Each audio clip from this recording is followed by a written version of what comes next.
Back in July, the second season of Vinland Saga was announced, and while it was met with much excitement and buzz, it wasn't too long before we heard warnings. Vinland Saga Season 2 will be very different to Season 1, and so once again we are starting to see this interesting anxiety bubble up. For those not in the know, within the deep annals of internet history, there was this supposed historic exodus from the manga back in 2009, when droves of manga readers left because it got boring, less interesting, and most importantly, less violent. Now, these types of folks are still around today, but honestly, as someone who follows the manga pretty closely, I hear more people talking about these Season 2 haters rather than seeing these opinions genuinely expressed, actually from the horse's mouth. If anything, I've heard that Vinland Saga has gotten worse around about the 100 chapter mark, which is where the second arc in fact ends. But this is not what I wanted to talk about today. Oh no. I wanted to investigate a commonly said statement about Vinland Saga's second arc, that being that it is much less violent than the first. The reason why I'm making this video is because when I was reading the manga for the first time, unaware of the common thought around the series, I felt the transition was pretty seamless. In fact, if anything, I thought some of the violence was more graphic than in the previous arc. At least, that's my opinion. So am I correct? Does the second arc indeed have more violence? Or does the common consensus have legs to stand on? Well, my dear viewer, I'm happy to say that all will be revealed as I, Jarky Bacon, go through and count every single manga page that depicts any sort of violence.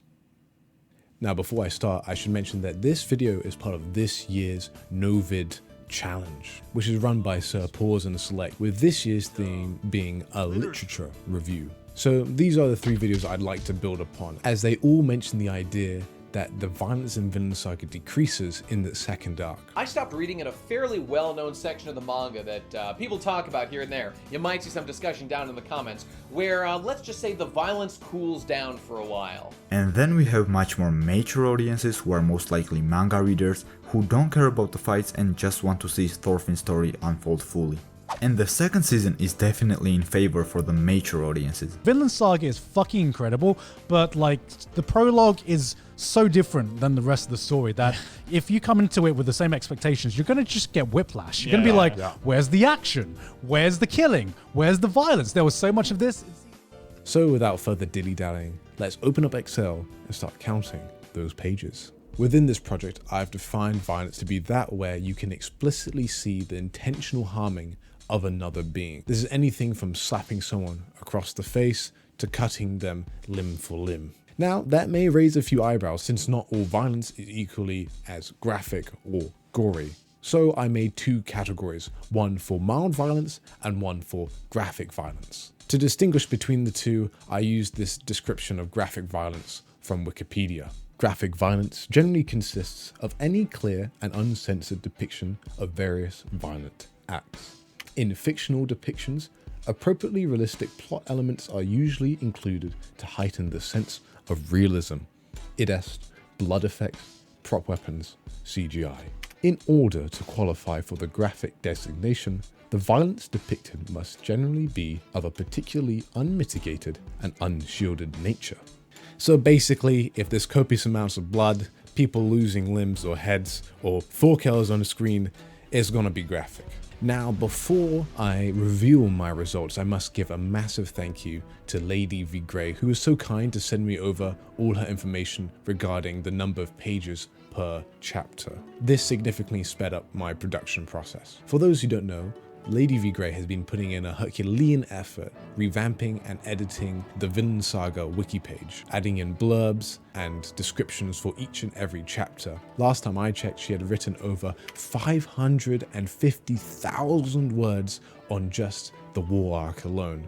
And as some of you may know, I've made an effort to highlight people in this fandom of Vinland Saga that I don't think get enough credit, and Lady V Grey is certainly one of them. So once again, thank you for allowing me to use said data. Alright, so I'm finally done teasing you, and we're about to get into the results. So what are they? Well, as it turns out, the general consensus was indeed correct. The war arc is more violent than the slave arc. With a total of 1,602 pages, approximately 24.6% of them were violent. The slave arc is home to 1,212 pages, of which approximately 17.6%.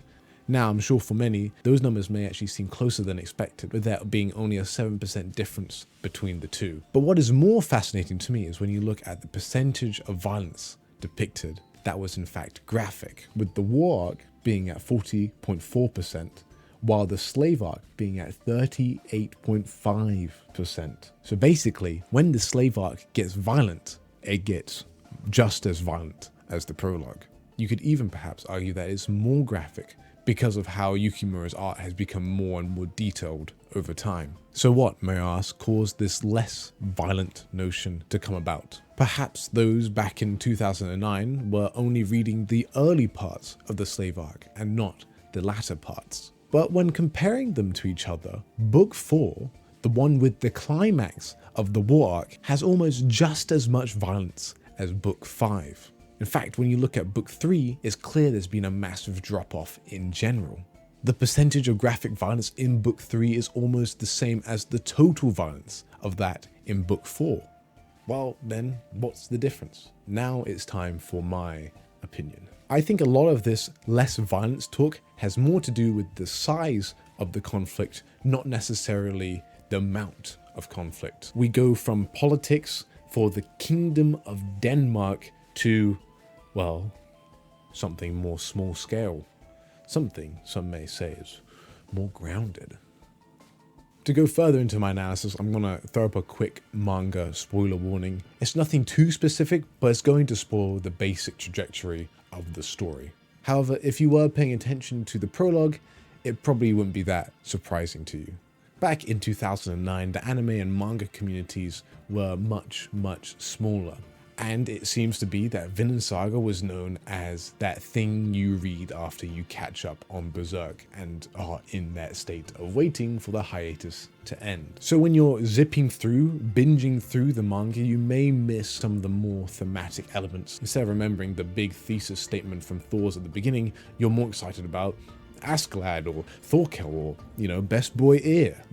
A true warrior does not need a sword. So when the cast of characters changes and the focus shifts to the main character trying to explore these themes, you may feel a little bit of whiplash because that's not what you were expecting. You were expecting Viking Berserk. And once a certain opinion kind of reaches mass appeal, many people will keep on repeating it, and 12 years later, I'm here making content off of it.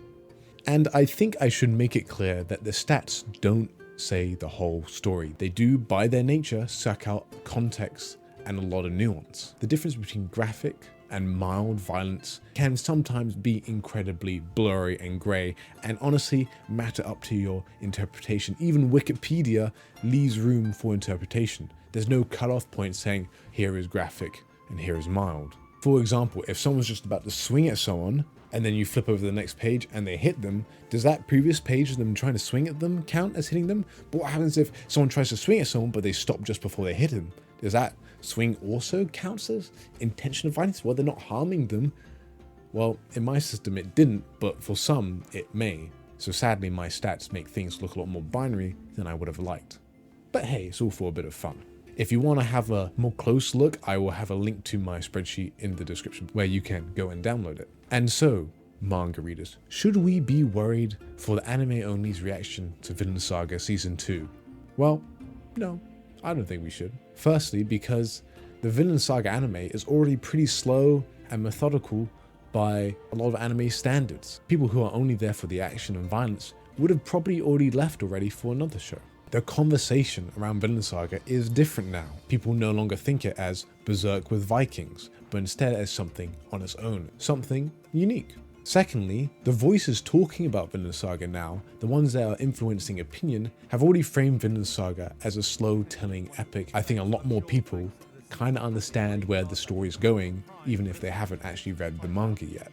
Vinland Saga is now not just known for its action, but also its quieter moments. It's actually quite similar to the conversation around Berserk. Now, if you're a manga reader, I will go more in depth with stats in later arcs later in this video, But if you don't want to get spoiled, thank you so much for watching the video. I hope you really enjoyed it. I recently just released a highly edited 28-minute video on The Wire and why every anime fan should give it a go, because it's just so different and so unique and such a fascinating piece of storytelling. I really implore people to go watch out, because oh my word, that content is a lot higher quality than this right here. Either way, thank you so much for stopping by, and I hope you have a lovely day. And now we've got those dirty anime onlys out, and now the real party is about to start. On the subreddit, I posted a little poll asking people, okay, which arc do you think is the most violent and gory? And I got back a pretty interesting set of results. At the time of this recording, that poll had 148 votes. 108 of them are for the war arc, 5 of them are for the slave arc, 35 of them are for the Eastern Expedition, and a big fat 0 are for the current arc, or as most people call it, the Vinland arc. As I showed earlier, here are the stats for the first 2 arcs, but here are the results for the third major arc. With 1,674 pages, the Eastern Expedition arc only has 17.3% of pages depicting violence. That is 0.3% less than the slave arc. That is not what I would have expected at all. I would have expected it to be way higher. However, it does make more sense once you look at this graph. If I extend the percentage of violence in each book for the rest of the manga, you can see there's a big dip in books 8 and 9. Despite half of book 9 being a single duel, very little violence is actually displayed. This is just one of those examples where the stats don't tell the whole story. Lots of the hunter and the hunted chapters is Thorfinn trying to find Hild and dodging her attacks. But the amount of bolts fired are actually quite small. Now, as you can see, when we hit the war in the Baltic chapters, we see a much bigger spike in total violence. However, the percentage of depictions of graphic violence is smaller than the climax of the slave arc in book 7. In fact, the whole arc only has a graphic violence percentage of 24.1. This honestly went against all my intuitions. You know, when I think of the Baltic Sea War chapters, I think of Thorkel just making mincemeat of loads of people. And in fact, when you go back and check the chapters that actually happened, those have some of the highest amount of extreme violence. You can see that around about chapter 150. As for the current, or Vinland arc, we can see there's been pretty much no violence at all. With 463 pages currently written for it, only 1.7% of this arc had violence in it. That's only 8 different depictions of violence in this arc. But 50% was graphic. However, at numbers that small, it's pretty much an anomalous result, so I wouldn't really put too much weight on that. Anyway, that's all the stats I have, and I honestly hope that you enjoyed the video. I do upload quite a bit of Vinland Saga content, so if you like that, feel free to subscribe, though you are subscribing for infrequent uploads, so prepare yourself for that. Either way, thank you so much, and I hope to see you around next time. Bye-bye.